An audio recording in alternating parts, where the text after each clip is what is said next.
안녕하세요. 예전에 아버지가 한계령에서 겪었던 일을 제보했던 시청자입니다. 이렇게 다시 활동하시니 구독자로서 정말 기쁜데요. 제가 작년에 겪었던 일을 제보해 보려고 합니다. 때는 2022년 7월에 어느 무더운 여름날. 당시 종강 후 방학을 맞아 집에 있었던 저는 더위 때문에 정말 힘든 시간을 보내고 있었습니다. 하필 그때 에어컨이 고장났던 탓에 너무 더워서 아무것도 하기가 싫더군요. 낮에 한창 더울 때는 욕실에 앉아서 내내 찬물을 틀어놓고 그러고 있을 정도였죠. 그러다가 하루는 친구와 함께 동네 편의점 노상에서 간단히 맥주를 마시며 수다를 떨고 있었는데, 우선 이 친구에 대해서 소개부터 하겠습니다. 녀석은 저랑 초중고를 같이 다녔던 동네 친구인데, 서로 집도 가까웠고 같은 반도 여러 번 했던 아주 친한 친구입니다.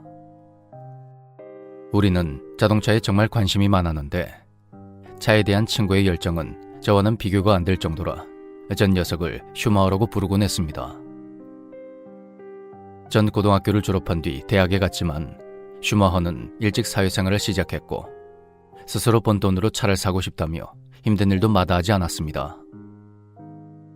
부모님께 의지하지 않고 열심히 사는 녀석이 멋있었고, 남자가 존심이 있지 손 벌리지 않는다며 그렇게 큰소리치는 모습이 참 귀엽기도 했죠. 야, 니 무슨 차 사려고 그렇게 악착같이 모으는 건데? 한 보여줄까? 하루는 녀석이 인터넷 사이트에서 끌리는 차가 있다며 보여줬는데, 그게 2001년식 BMW 7 시리즈였습니다. 봐라, 이거 엄청 싸게 올라왔다고.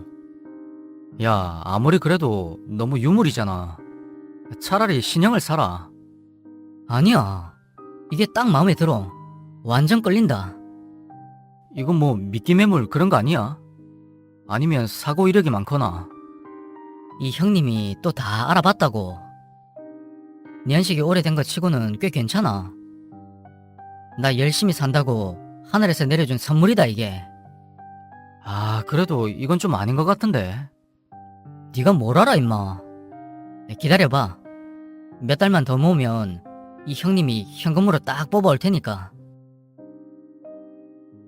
시간이 흘러 전 2학년이 되었고 슈마우는 1년을 채워서 모은 돈으로 차를 가져왔습니다. 뭐야? 드디어 샀어? 야, 봐라. 일시불폼 미쳤지? 야, 결국 그거 산 거야? 너 도색도 한 거야? 그래. 여기저기 꽃단장 해주느라 돈 좀 썼지. 야, 타라. 첫 시승하는 영광을 준다. 그렇게 22년 봄부터 여름까지 슈마어의 첫 차를 타고 여기저기 참 많이도 다녔습니다.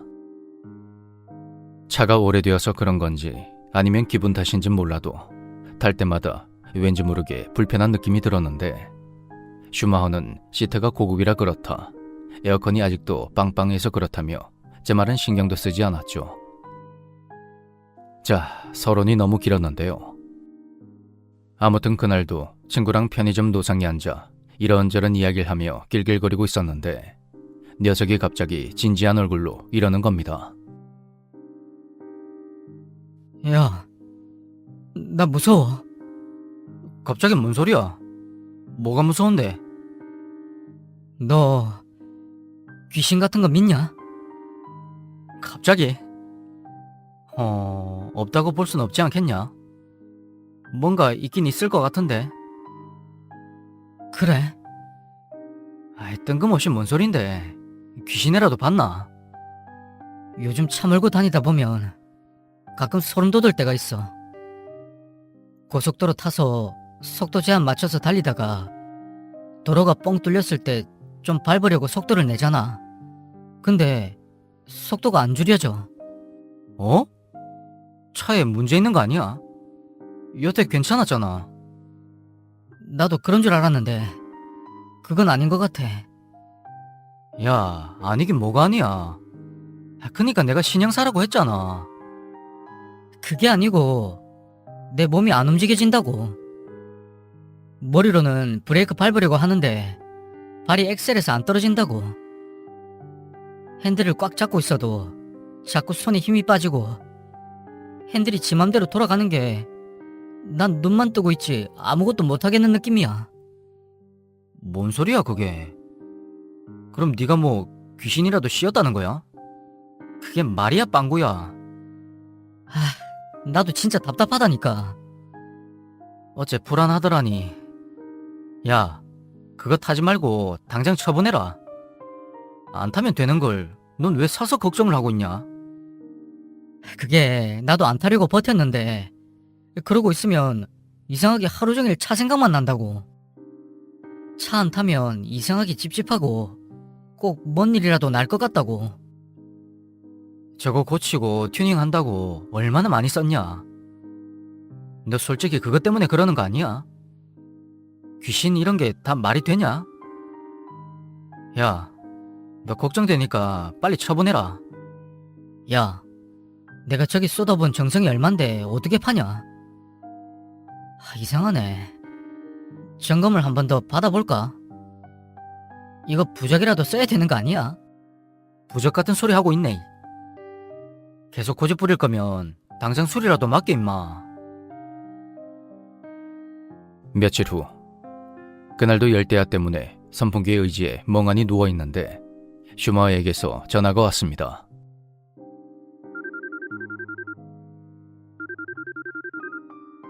야, 날도 더운데 밤바다 보러 가자. 갑자기 이 시간에? 그래, 너네 집 에어컨도 고장났다며. 나와, 집 앞이다 이미. 야, 너 차 괜찮은 거야? 아, 문제 없다니까. 괜찮으니까 빨리 나와. 조금 걱정이 되긴 했지만 집안이 너무 더워서 전 결국 녀석과 함께 차를 타고 나섰습니다. 양양으로 향하는 고속도로에서 첫 번째 휴게소에 도착할 때까지는 마냥 신이 났었죠. 평일 새벽 1시 무렵의 도로에는 이동하는 차량이 거의 없었고 첫 번째 휴게소를 나서고 얼마 지나지 않아서 저는 꾸벅꾸벅 졸기 시작했습니다. 그때 갑자기 차가 튀어나가는 느낌이 들어 눈을 떴는데 속도가 너무 빠른 겁니다. 깜짝 놀라서 고개를 돌려보니 계기판의 속도는 200을 향해 가고 있었습니다. 슈마어는 평소에 길이 아무리 뻥 뚫려 있더라도 속도를 120km 이상 내지 않았습니다. 그 이상 속도를 내면 차에도 무리가 간다며 거의 철칙으로 삼았던 그런 녀석이 갑자기 왜 이런 무모한 행동을 하는지 이해가 되지 않았죠. 야, 지금 너무 빠르잖아. 밤에 위험하니까 속도 줄여. 나 오래 살고 싶다고. 그런데 아무런 대답이 없습니다. 이상해서 슈마어를 쳐다봤는데 녀석의 얼굴이 이상하더군요. 슈마어는 입꼬리를 살짝 올려 미소를 지은 얼굴로 눈을 부릅뜬 채 두 손으로 핸들을 꽉 잡고 있었습니다. 그런 낯선 모습에 충격을 받은 저는 잠이 확 깨버렸고 슈마어의 어깨를 툭툭 치며 녀석을 말렸습니다. 야, 너 왜 이래? 속도 줄이라니까. 슈마어의 차는 5300cc로 차 무게와 연식 때문에 가속이 좀 느린 편이었는데 속도가 100km만 넘어가면 무서울 정도로 빨랐습니다. 속도를 내더라도 항상 조심하던 녀석이 그날따라 정말 이상하더군요. 이러다가 정말 죽을 수도 있겠다 싶었던 저는 머리를 굴렸습니다. 그때 차 변속기를 드라이브에서 중립으로 빼면 더 빨라지진 않을 거란 그런 생각이 들었던 거죠. 그 차가 고장날 수도 있었지만 그때는 어떻게든 속도를 줄여야 한다는 그런 생각뿐이었습니다. 그런데 제가 차 기어봉에 손을 올리는 그 순간 손대. 익숙한 듯 낯선 슈마어의 목소리가 들렸고 고개를 들어보니 녀석이 저를 죽일 듯이 노려보고 있는 겁니다. 전 아무 말 없이 기어봉을 바로 중립으로 빼버렸고 그러자 속도가 서서히 줄어들기 시작했습니다. 슈마어가 엑셀을 끝까지 밟고 있었기에 차는 굉음을 내면서 서서히 느려졌고 그때 녀석이 놀라운 말을 했습니다. 운 좋다. 처음 들어보는 중저음의 목소리. 얘가 정말 내 친구 슈마우가 맞나? 그런 생각까지 들었습니다. 야, 정신 좀 차려. 깜짝이야. 야, 왜 소리 지르고 그래? 근데 벌써 여긴가? 많이 왔네. 야, 차 세워 빨리. 뭐? 당장 세우라고. 곧 졸음 쉼터 나오니까 빨리 세워라. 제가 마구 소리를 지르자 슈마우가 크게 당황하더니 차를 서서히 몰아서 졸음 쉼터에 세웠습니다.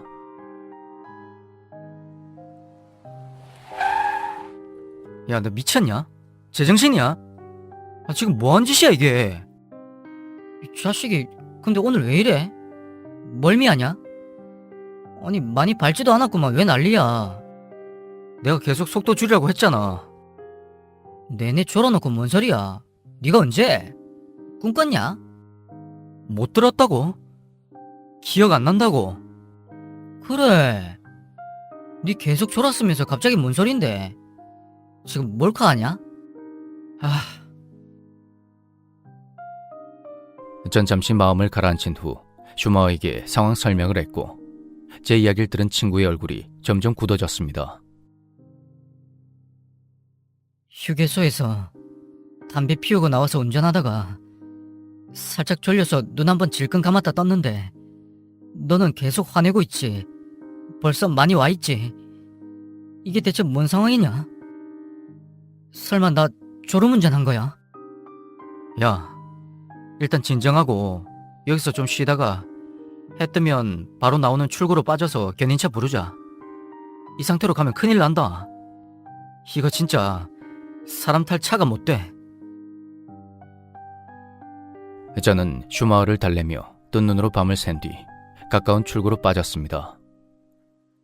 아직 이른 시간이라 근처 식당에 가서 밥을 먹었는데 입맛이 하나도 없더군요. 저는 슈마우를 설득한 끝에 견인차를 불러 겨우 집에 돌아왔고 다음날 녀석을 다시 만나 빨리 차를 처분하라고 다그쳤습니다. 하지만 슈마우는 끝까지 고집을 부리며 조심하겠다고 말했고 그런 녀석을 한 대 후려치고 싶었지만 그 고집을 꺾을 수가 없었죠. 여기까지 글을 쓰면서 전 그날 녀석을 때려 눕혀서라도 그 차를 처분하도록 하지 못한 걸 또다시 후회하고 있습니다.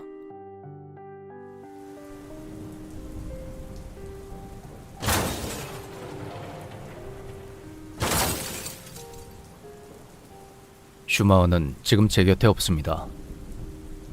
작년에 비가 내려서 곳곳이 잠겨 난리가 났던 장마철에 슈마우는 뜬금없이 춘천에 다녀오겠다며 집을 나섰다 사고가 났습니다. 빗길에 과속한 차량이 중심을 못 잡고 가다가 가드레일을 뚫고 산 아래로 떨어졌다 하더군요. 사고가 난 시간이 늦은 밤이라 주변을 지나는 차량이 거의 없었고 그렇게 신고가 지연된 탓에 슈마우는 제대로 치료조차 받지 못하고 고통스레 세상을 떠났습니다. 슬퍼할 새도 없이 정신없이 장례를 치르고 보니 그제야 실감이 나더군요. 제일 친한 친구를 다시는 볼 수 없다는 상실감에 전 한동안 깊은 우울감에 빠져 살았습니다. 그렇게 장례를 마치고 한 달 정도 지나서 슈마우 부모님의 연락을 받고 녀석의 집을 찾았는데 아버님이 저에게 뭔가 건네주시더군요. 그건 다름 아닌 과태료 통지서였습니다. 속도 위반 통지서였는데 슈마우가 세상을 떠났던 날짜가 찍혀져 있었죠. 자세히 보니 속도가 80km 제한인 국도에서 190km로 달린 슈마우의 차량이 사진으로 찍혀 있었습니다.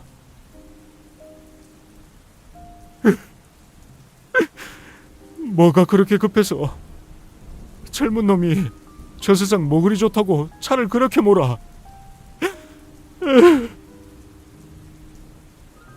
그런 아버님의 말에 저 역시 눈물을 흘리며 부모님을 위로해드렸지만 더 이상 제가 할 수 있는 건 없었습니다. 그런 현실이 절 더욱 착잡하고 괴롭게 만들더군요. 그날 슈마우에게 무슨 일이 있었던 걸까요? 그날의 상황을 알고 있을 당사자는 이미 제 곁에 없습니다. 끝까지 말리지 못한 것이 못내 죄스럽고 참으로 미안합니다.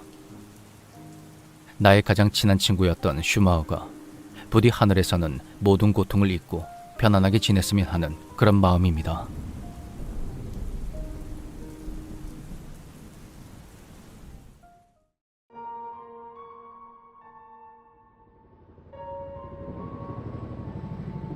(1997년에서) (1998년) 사이에 겪었던 일입니다.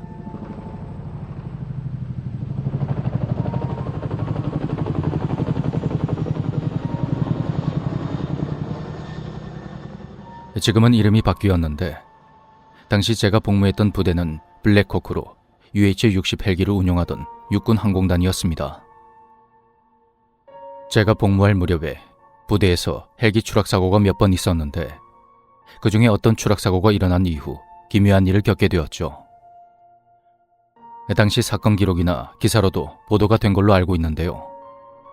부대는 육군 소속이지만 병력 수송용 헬기를 주력으로 운영했던 만큼 간부와 사병의 비율이 50대 50에 가까울 정도로 간부가 많았습니다. 사병의 절대적인 숫자가 적다 보니 하루에 경계 근무를 여러 번 나가기도 했고 운이 없으면 이교대로 들어가는 말뚝 근무도 심심치 않게 잡히곤 했습니다.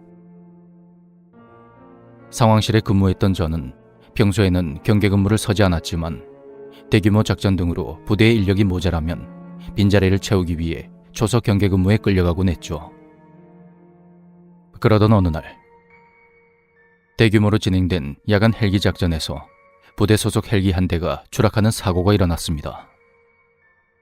안타깝게도 헬기가 추락하면 조종사와 승무원은 10중 8구 유명을 달리하는데요. 그날은 기적적으로 탑승자의 절반이 생존했습니다. 사고 조사에 따르면 정 조종사가 헬기 추락 직전까지 조종관을 돌려 자신이 탑승한 쪽으로 헬기를 기울였다고 하더군요. 덕분에 반대편에 타고 있던 부조종사와 승무원은 큰 부상에도 불구하고 생존할 수가 있었던 거죠. 낙하산으로 탈출할 수 있지 않나 그런 의문을 가질 수 있는데요.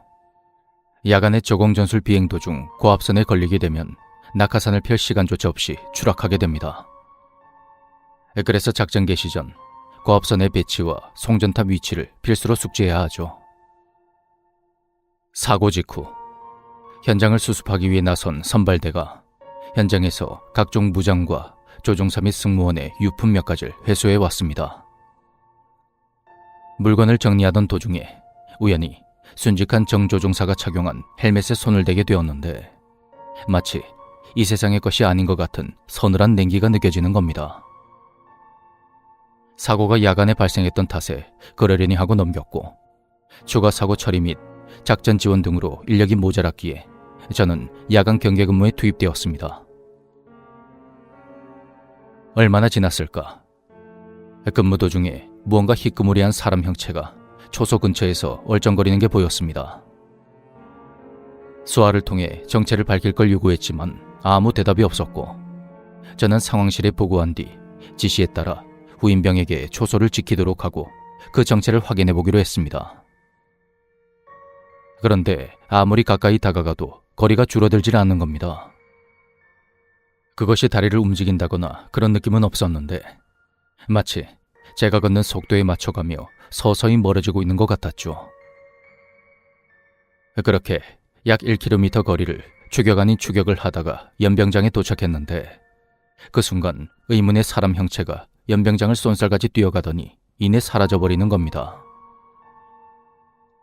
그 형체가 사라지기 직전에 제가 확인한 것은 그가 입고 있던 부대 축구복과 등번호뿐이었습니다. 다시 상황실에 보고를 했지만 당연히 피로나 수면 부족으로 헛것을 본 걸로 치부되어 유야무야 넘어갔죠. 사실 부대 내에 활주로가 있다 보니 가끔 아지랑이나 신기루 같은 게 보이는 일도 종종 있었으니까요. 또 대형 추락 사고가 일어난 직후라 모두 이런 일에 신경 쓸 여유도 없기도 했습니다. 사고 수습으로 며칠을 정신없이 보낸 후 부대 내 분위기 쇄신 차원에서 축구 시합이 열렸습니다. 멍하니 경기를 지켜보던 저는 며칠 전 봤던 무언가를 떠올리며 할 말을 잃었습니다. 며칠 전에 봤던 의문의 형체가 입고 있던 축구복의 등번호가 바로 사고로 순직한 조종사의 축구복 등번호였던 겁니다. 저는 등골이 오싹한 느낌을 애써 무시하며 경계 근무 당시 상황실에 있던 간부를 찾아갔습니다. 나이대가 비슷해서 평소 친하게 지내던 분이었기에 저는 제가 본 것을 그대로 털어놨습니다. 제 이야기를 들은 간부 역시 얼굴이 새파래졌고 우리는 순직한 조종사 유품을 추가 수습할 겸 직접 확인해보기로 했습니다.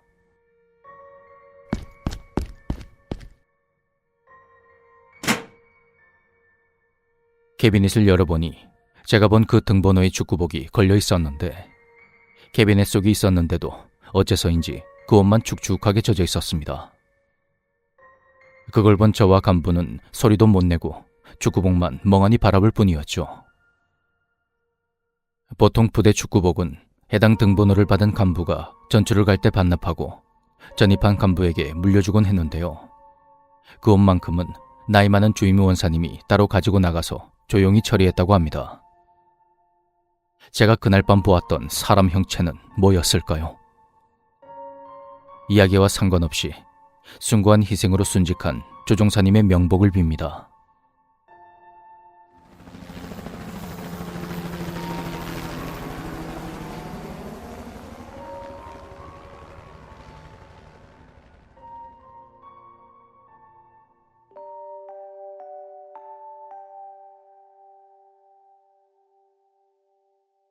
이건 꽤 오래전에 있었던 일인데요. 그날 저는 친구와 통화를 하고 있었습니다. 친구가 무서운 이야기 하나 해준다고 하길래 가만히 듣고 있었는데 전화가 중간에 갑자기 끊어졌죠. 고객이 통화 중입니다. 잠시 후에 다시 걸어주시기 바랍니다. 바로 다시 전화를 걸어봤지만 통화 중이라는 안내 음성이 나왔고 저는 친구도 저에게 전화를 걸고 있는 거라 생각하며 전화를 끊고 잠시 기다리기로 했습니다. 이내 친구에게 다시 전화가 걸려와서 곧바로 받았는데 친구의 반응이 이상하더군요. 야, 너 왜 그래? 어? 뭐가? 아니, 무슨 말을 그렇게 하냐고. 도대체 무슨 말이냐며 사정을 물어봤더니 제가 친구가 하는 무서운 이야기를 아무 말 없이 듣고 있더랍니다. 그러더니 갑자기 존나 재미없네. 그러면서 갑자기 전화를 끊었다는 것입니다. 그래서 너무 놀라고 당황해서 바로 다시 전화를 걸었다고 하더군요. 처음에는 장난치지 말라면서 친구의 말을 믿지 않았는데 다음날 친구를 만나서 통화 시간을 확인해보니 놀랍게도 서로 2초의 차이가 나 있는 겁니다. 그 2초 동안 저 대신 친구와 전화를 했던 건 대체 누구였을까요?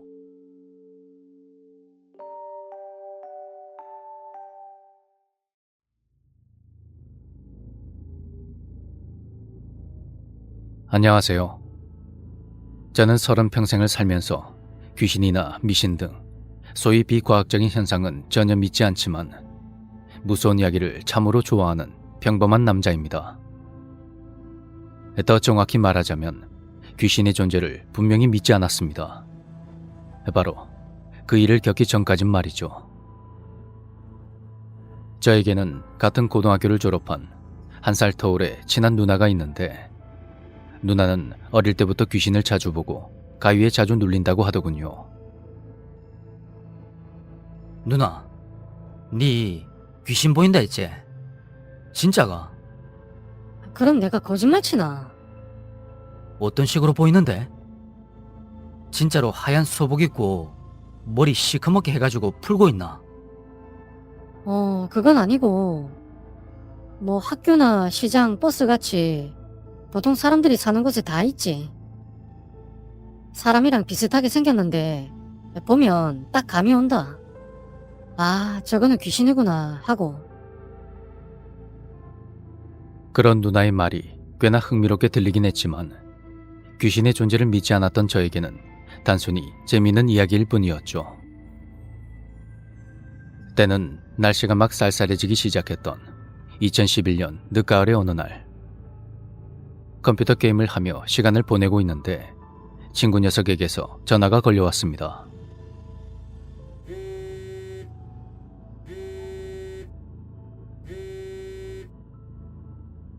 왜? 야, 뭐하노? 또 게임하고 있나? 알면서 왜 묻는데? 왜? 야, 우리 심심한데 술 한 잔 딱 먹고 내일 학교 같이 가자. 아, 이게 발랑 까져가지고. 그래서 어딘데? 그때만 해도 친구들과 어울려 노는 것이 마냥 좋았던 저는 친구와 만날 약속을 잡았고 책가방에 사복을 챙겨놓고 교복 차림으로 집을 나섰습니다. 당시 저와 가족들은 재개발을 앞둔 동네에 살고 있었는데 사람들이 이사를 나가고 비어있는 집들이 적지가 않았습니다. 빈집의 벽은 저마다 빨간 라카로 뜬모를 낙서 같은 것들이 그려져 있었고 산으로 둘러싸인 오래된 동네다 보니 가로등도 많지가 않았죠.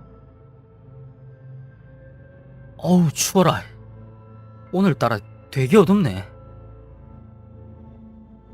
동네 아래로 내려가는 길 우측편은 뒷산으로 올라가는 길의 초입이라 아무것도 보이지 않았고 어둠이 짙게 깔린 적막한 동네가 유난히 을씨년스럽게 느껴졌습니다.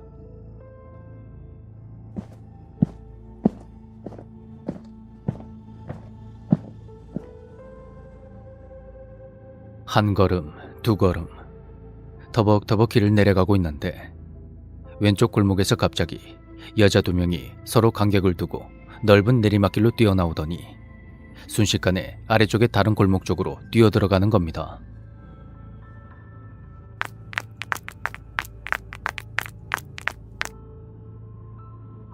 마침 그곳에 가로등이 있어서 아직도 선명하게 기억나는데 두 번째로 뛰어나온 여자는 허리까지 내려오는 까만 생머리에 까만 구두를 신고 있었습니다. 뭐고?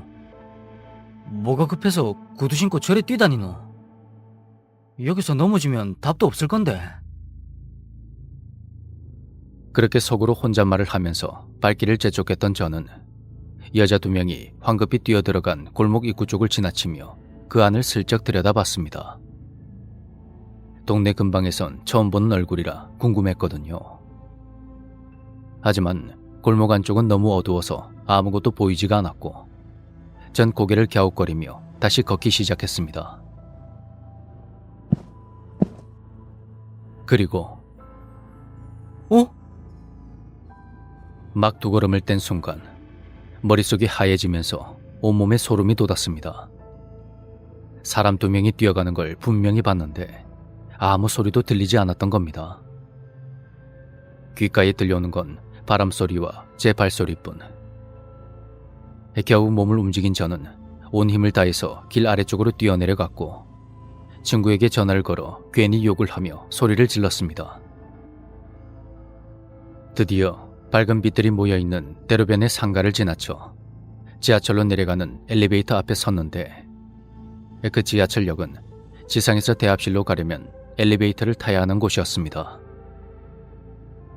후들거리는 다리로 겨우 엘리베이터에 올라타자 그제서야 안심이 되면서 온몸에 힘이 쭉 빠졌고 저는 엘리베이터 벽에 오른쪽 몸을 기대며 저도 모르게 혼잣말을 내뱉었습니다. 아, 잘못 본 거겠지. 아니면 금마들이 너무 빨리 뛰어가서 못 들었나? 아, 몰라 씨. 어우, 소름 돋아. 문이 닫힙니다. 그런데 안내 음성을 듣는 순간 갑자기 몸 왼쪽에 소름이 쫙 돋는 겁니다. 머리끝부터 발끝까지 찌릿한 전기가 타고 흐르는 것처럼 말이죠. 왼쪽에선 묘한 인기척이 느껴졌고 전 서둘러 엘리베이터 밖으로 나와서 화장실 쪽으로 향했습니다. 밤 10시 무렵에 지하철역 안은 왠지 으스스한 느낌이 들었고 무심코 주변을 둘러본 저는 입을 쩍 벌린 채 아무 소리도 내지 못했습니다. 엘리베이터 문이 유리로 돼 있어서 그 내부가 다 보였는데 제가 탄 곳의 문이 닫히는 순간 까맣고 긴 생머리의 여자가 입을 쭉 찢은 채 절 보며 빙글빙글 웃고 있었던 것입니다.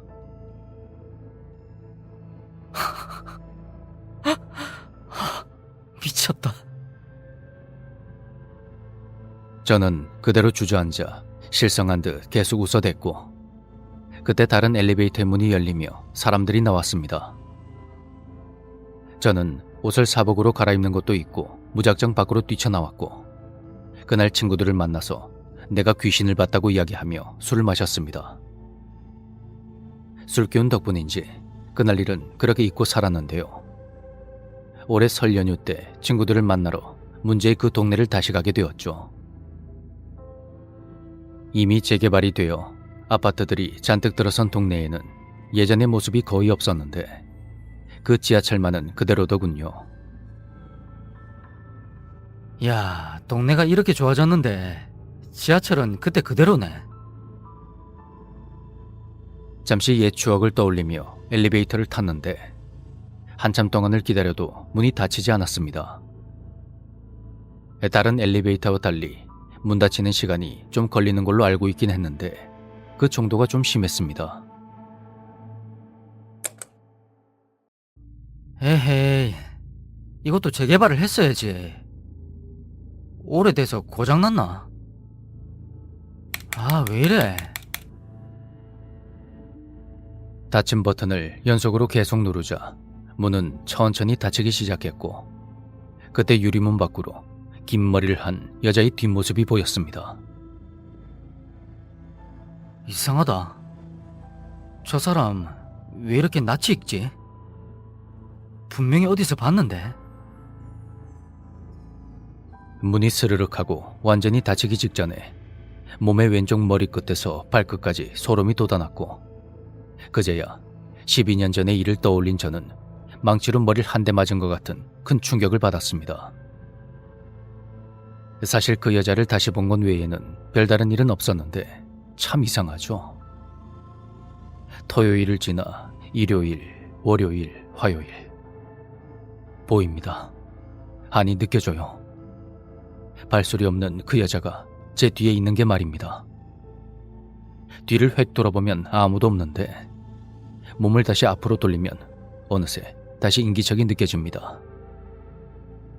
도대체 왜 나를 따라다니는 건지, 십수년 만에 나타나 왜 이렇게 괴롭게 하는지, 대체 이건 뭘까요?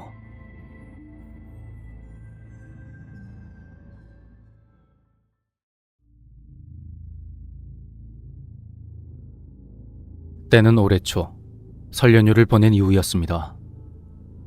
휴일을 보내고 다시 일상에 녹아들어 늘 똑같은 출퇴근을 반복하며 제가 평상시에 느꼈던 기분 나쁜 인기척도 끝이 난 것 같았죠. 그날도 평소와 같이 하루를 보낸 저는 간만에 일찍 잠자리에 들었습니다. 그리고 꿈을 꿨는데 눈앞에 아주 익숙한 장면이 보이더군요. 꿈에서 저는 집 밖에 있었고 굳게 닫힌 현관문 앞에 서서 닫힌 문을 열기 위해 안간힘을 쓰고 있었습니다. 하지만 문은 꿈쩍도 하지 않았고 저는 꽤나 긴 시간을 멍하니 현관문 손잡이만 바라보고 있었죠. 얼마나 지났을까? 갑자기 어디선가 새하얀 손이 불쑥 튀어나와서는 문을 바로 열어주었고 저는 그 손의 주인이 누군지 확인하고 싶어졌습니다. 하지만 온몸이 굳어버려 움직일 수가 없었고 그때 제 귓가에 남잔지 여잔지 알 수 없는 중성적인 목소리가 울렸습니다.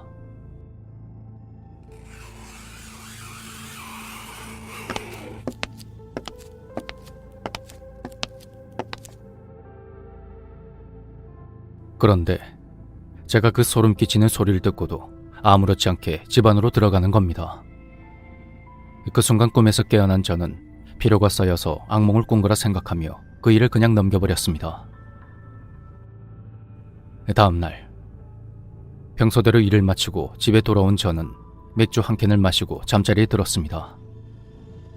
전날의 악몽이 찝찝하기도 했고 그냥 푹 자고 싶어서 그랬던 것 같군요. 원래 저는 자리에 눕기만 하면 바로 잠이 드는 편인데 그날따라 유독 잠이 오지 않아 이리저리 뒤척였습니다. 잔잔한 음악이나 백색 소음 같은 것을 틀어도 소용이 없었고 분명히 몸은 지쳐있는 상태였는데 눈은 또렷하게 뜨고 있었습니다. 왠지 모르게 잠자리가 낯설고 불편해서 자세를 바꿔가며 이런저런 잡생각을 하다가 시계를 쳐다보니 벌써 3시간이나 지났더군요. 오늘도 잠을 설치겠구나 하는 생각에 저는 숙면을 포기하고 자리에 반듯하게 누워서 눈을 감았고 그렇게 한참 후에야 잠이 들었습니다. 꿈속에서 눈을 떠보니 간밤에 꿈에서 봤던 것과 똑같은 장면이 보였는데 마치 유체 이탈을 한 것처럼 제가 정면을 보고 서 있는 제 자신의 뒷모습을 아주 가까운 거리에서 지켜보고 있었습니다. 그런데 제 앞에 있는 사람이 겉모습은 저와 똑같았지만 어쩐지 다른 사람인 것 같은 심한 이질감이 느껴졌습니다. 그는 천천히 걸음을 옮기며 제 집이 있는 3층으로 향했고 저는 그 뒤에서 일정한 간격을 두고 따라가고 있었죠. 잠시 후 제 모습을 한 그 사람은 역시나 익숙하게 제 집으로 들어갔고 저는 닫힌 현관문 앞에 한참 동안을 멍하니 서 있다가 꿈에서 깨어났습니다. 뭐 이런 기분 나쁜 꿈을 연속으로 꾸는 건가 영 찜찜했지만 그냥 스트레스가 쌓였나 보다 하고 다시 출근 준비를 했죠. 전 평소에 새벽 5시쯤 집을 나서는데 그날따라 해가 뜨기 전에 어두컴컴한 주변의 모습이 뭔가 을씨년스럽게 느껴졌습니다.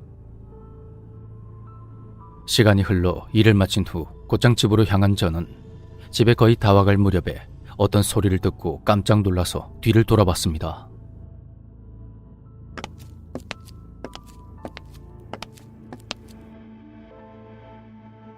너무나 익숙하지만 유독 소름 끼치던 그 소리.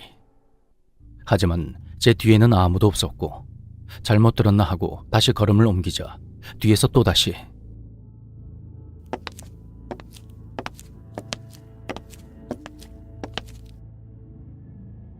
소리는 마치 제 걸음 속도에 맞춰서 일정한 간격으로 저를 따라오는 것 같았고 저는 도망치듯이 집을 향해 뛰기 시작했습니다.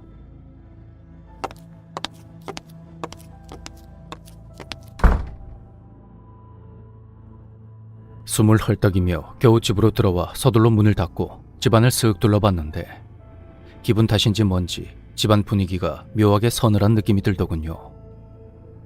그 순간 식은땀이 등줄기를 타고 흘러내렸고 저는 너무 무서워서 대충 옷만 갈아입은 뒤 이불 속을 파고들었습니다. 그렇게 저도 모르게 잠이 들었나 봅니다. 정신을 차려보니 가위에 눌린 것처럼 온몸이 굳어 있었고 저는 눈을 부릅뜬 채 천장을 뚫어지게 쳐다보고 있었습니다. 저는 그 순간에도 눈에 뭔가 보이는 게 없어서 다행이라 생각했고 내심 안심하면서 가위를 풀려고 했죠. 그런데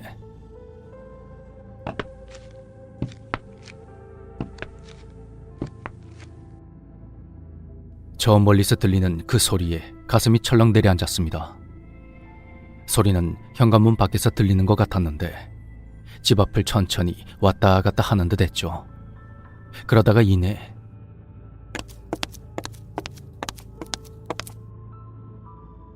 천천히 늘어지던 소리는 이내 엄청나게 빠른 속도로 들렸는데 마치 누군가 현관문 앞에서 제자리에 뛰기를 하는 것 같았습니다. 저는 숨을 꾹 참고 이를 악물며 가위를 풀었고 몸이 탁 하고 움직이는 순간 비명이 쏟아져 나왔습니다. 온몸이 땀에 젖어서 차갑게 식어갔고 저는 집안에 모든 불을 켜둔 채 밤을 새야만 했습니다. 생기가 몸속으로 쑥 들어오며 오한이 느껴졌고 전 결국 다음날 회사에 결근을 하게 되었죠. 당시 저는 A라는 친구와 같이 살고 있었는데 녀석은 제가 왜 저러나 하는 눈빛으로 저를 쳐다봤습니다. 야, 네 엊그저부터 왜 그러는데? 뭔 일 있나?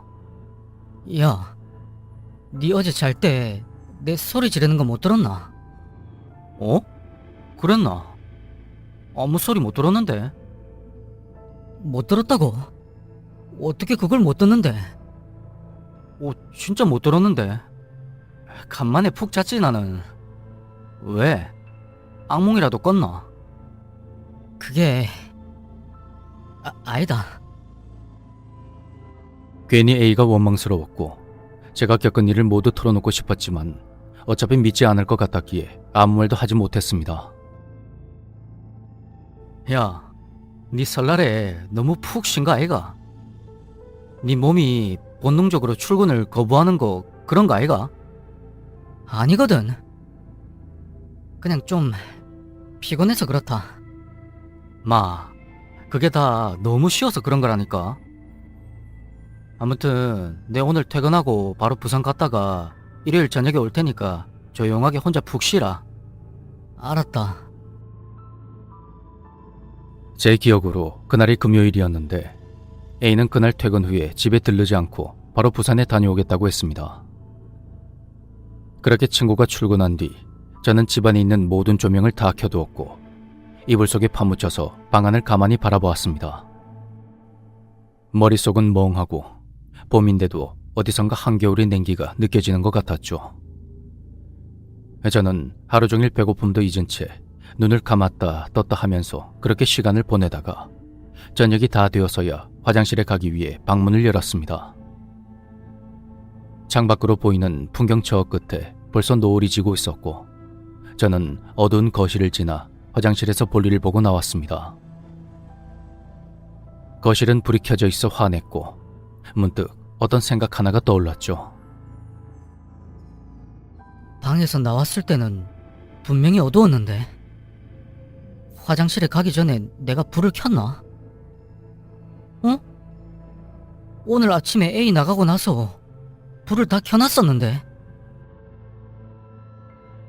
생각이 여기까지 미치자 이젠 내가 불을 다 켜둔 건지 방에서 혼자 뭘 하고 있었는지 잠을 자고 나온 건지 화장실에서 뭘 하고 나온 건지 도무지 알 수가 없는 겁니다.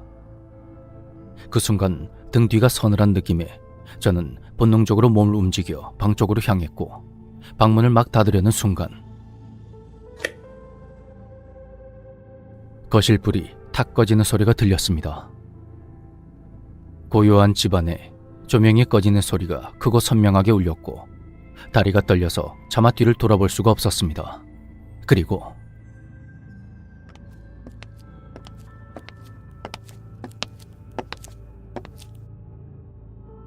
천천히 계단을 오르는 구두 소리. 그것은 이내 현관 앞에서 멈춰 섰습니다. 그리고 한 번 더.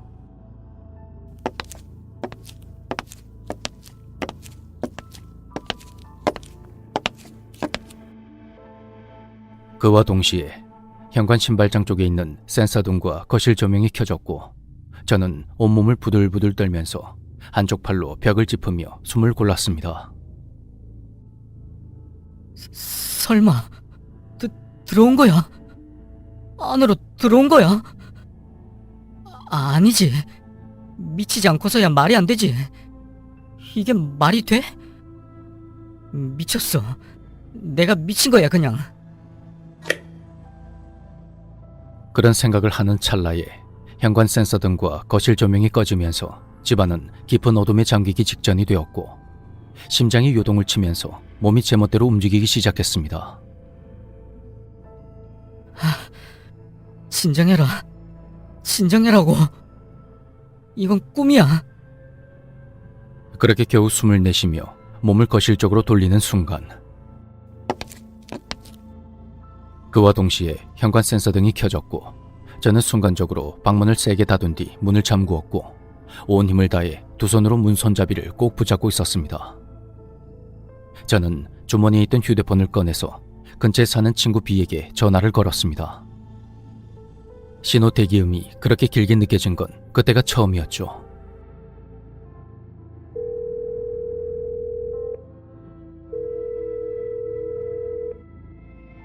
왜? 니 퇴근했나? 나 지금 집에 있으니까 빨리 좀 와줘. 갑자기 뭔 소린데? 지금 빨리 좀 와달라고. 제발. 야, 왜? 집에 무슨 일 있나? 요즘 세상이 흉흉하다 보니 친구는 아마도 제 신변에 무슨 일이 있는 거라 생각한 모양입니다. 녀석은 곧바로 가겠다며 전화를 끊었고 다행히 얼마 지나지 않아 현관문 두드리는 소리. It hurt good, more than I can say. But maybe love isn't holding on. Maybe it's knowing when to walk away. We try to hold what we're slipping through, like sand running from our hands. Every promise started losing shape. We couldn't be what we once planned. Your eyes would look right through mine, like you were already gone. We stayed too long in a fading light, trying to prove we still. It hurt good, more than I can say. But maybe love isn't holding on. Maybe it's knowing when to walk away.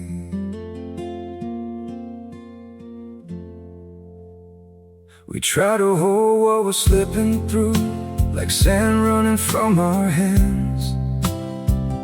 Every promise started losing shape. We couldn't be what we once planned. Your eyes would look right through mine, like you were already gone.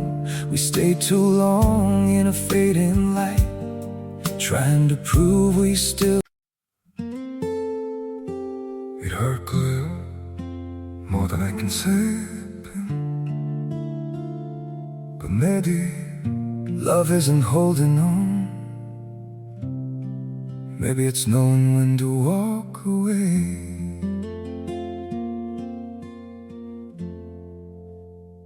We try to hold what we're slipping through, like sand running from our hands. Every promise started losing shape. We couldn't be what we once planned. Your eyes would look right through mine, like you were already gone. We stayed too long. 가 들려왔죠.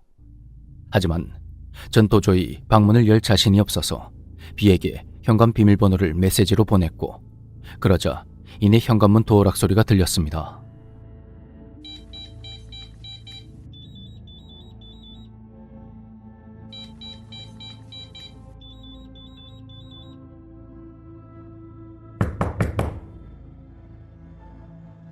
그리고 그 순간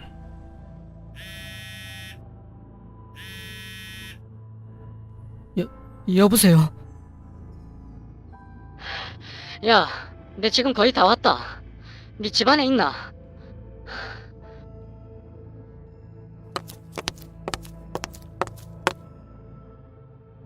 사실 방문을 걸어 잠근 이후로는 제가 깨어 있었는지 기절했는지 아니면 꿈을 꾼 건지 기억이 정확하진 않습니다. 비의 말에 따르면 저희 집에 도착하기 전에 제가 저희 집 현관 비밀번호를 메시지로 보냈고, 녀석이 집에 거의 도착했을 때 제가 걱정되어 전화를 했다고 하더군요. 근데 제가 아무 말이 없으니까 진짜로 무슨 일이 난 줄 알고 놀라서 집으로 뛰어들어온 거였고요. 저를 불러도 대답이 없어서 방문을 열어보니 제가 방바닥에 쓰러져 있더랍니다. 비는 저를 깨워서 진정을 시켰고, 저는 눈만 겨우 뜬 상태로 부랴부랴 비의 집으로 갔던 기억이 납니다. 그 후로 얼마간은 녀석의 집에서 신세를 졌습니다. 도저히 그 집에 있을 수가 없었거든요. 함께 사는 친구 A는 무슨 일이 있었냐고 자꾸만 물었지만 전 그냥 잠을 통 못 자서 당분간 잠자리를 좀 바꿔보고 싶다고만 그렇게만 말했습니다. 이젠 다 잊고 싶네요. 다시는 겪기 싫은 그 일을요.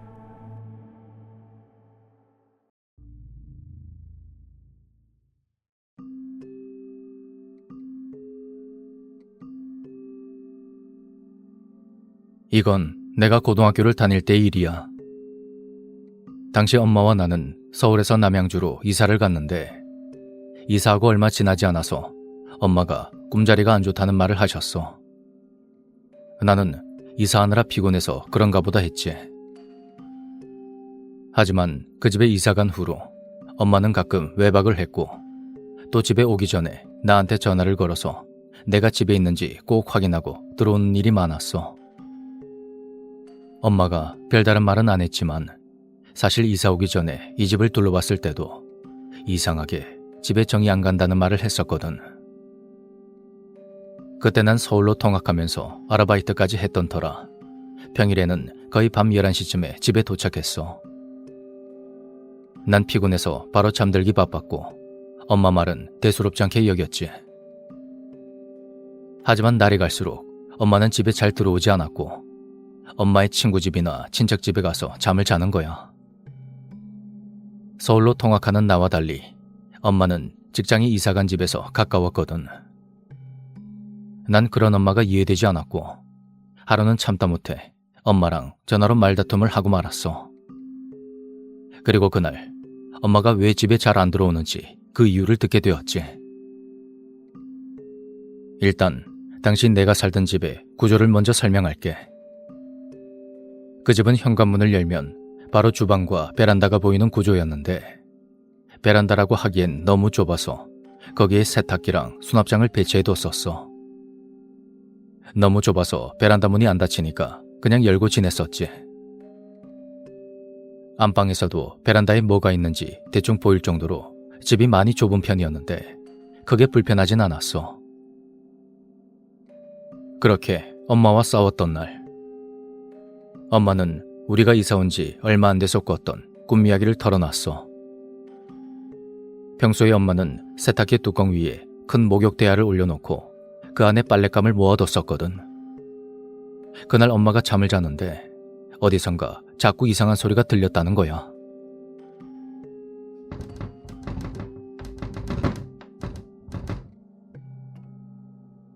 그 소리에 계속 신경이 쓰인 엄마는 결국 잠이 깨버렸고 자리에 누운 상태로 몸을 돌려서 소리가 나는 곳을 바라봤어.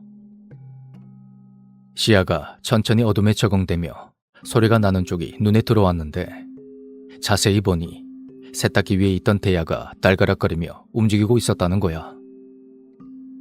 그리고 대야 안에는 고개를 숙인 채 머리를 길게 늘어뜨린 체구가 작고 깡마른 여자가 상체만 움직이고 있었대. 대야와 세탁기 뚜껑이 부딪히며 그런 소리가 났던 거였지. 엄마는 너무 무서워서 뜬 눈으로 밤을 새웠어. 며칠 후 한동안 괜찮다가 다른 날에 꿈을 꿨는데 또다시 같은 꿈을 꾸게 된 거야. 그 꿈은 며칠 동안 계속 이어졌고 처음엔 크게 신경 쓰지 않던 엄마도 점점 두려움에 떨게 되었어. 내가 엄마한테 날마다 같은 꿈을 꾸는데 왜 매번 무서워하는 거냐고 물었거든. 근데 엄마가 하는 말이 그 여자가 대야에서 점점 밖으로 나오려 하는 것 같다는 거야. 몸이 점점 올라오는 게 보이는데 그게 너무 무섭다는 거였지. 휴대폰으로 통화를 하면서 집에 도착한 나는 괜히 무섭고 짜증이 나서 알았으니까 엄마 마음대로 해. 그렇게 말하며 전화를 끊어버렸어. 그리고 친구 A에게 전화해서 오늘 너무 무서워서 혼자 집에 못 있겠다고 했지. 평소에는 혼자서 잘만 있던 애가 갑자기 그런 말을 하니까 친구가 조금 놀랐나 봐.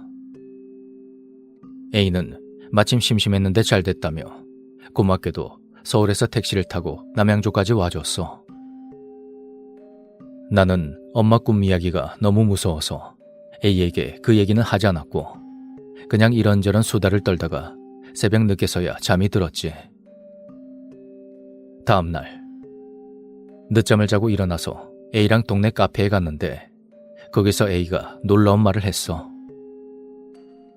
야, 나 어제 자면서 꿈을 꿨는데.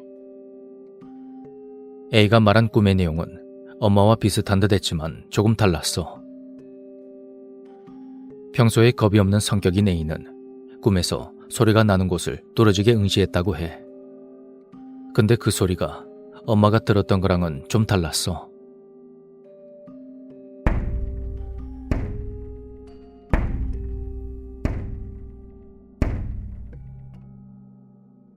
처음에는 뭔가 통통거리는 소리가 나서 그쪽으로 고개를 돌렸는데 베란다 쪽에서 나고 있었대.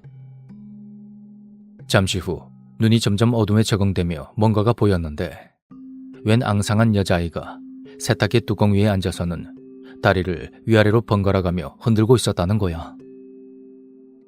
그 여자아이는 머리가 엄청 길었는데 A는 너무 무서웠지만 얼굴이 궁금해서 그걸 계속 쳐다보고 있었어. 여자애는 고개를 아래로 푹 숙인 채 발만 굴리고 있었고 그러다가 날이 점점 밝아오면서 베란다로 희미한 햇빛이 들어오자 그것이 갑자기 천장 쪽으로 고개를 확 치켜들었대. 이때다 싶어 그것의 얼굴을 본 A는 그대로 굳어버렸어. 얼굴이 있어야 할 곳에는 이목구비가 없고 마치 사람 정수리 쪽을 위에서 아래로 내려다보는 것처럼 얼굴 부분이 온통 머리카락으로 뒤덮여 있었다는 거야. 마치 그것이 자신을 바라보는 듯한 느낌이 들기도 했다더라. 그러면서 A는 나에게 이렇게 물었어. 너도 혹시 자면서 비슷한 꿈 꾼 적 있어? 그 말에 나는 나 말고 엄마가 어제 비슷한 이야기를 했는데 엄마가 봤을 때는 그것이 상처만 있었다고 말했어. 왜 그것이 A의 꿈에서는 모습이 달라진 건지 궁금했지만 더 얘기해봤자 딱히 좋을 게 없을 것 같아서 우린 더 이상 그 이야기를 하지 않았어. A는 내심 겁먹고 있는 내가 마음에 걸렸는지 우리 집에서 하루 더 같이 자기로 했고 집으로 돌아온 우리는 다시 수다를 떨며 놀았어. 그러다가 A가 화장실에 갔는데 갑자기 안에서 소리를 지르면서 날 부르는 거야.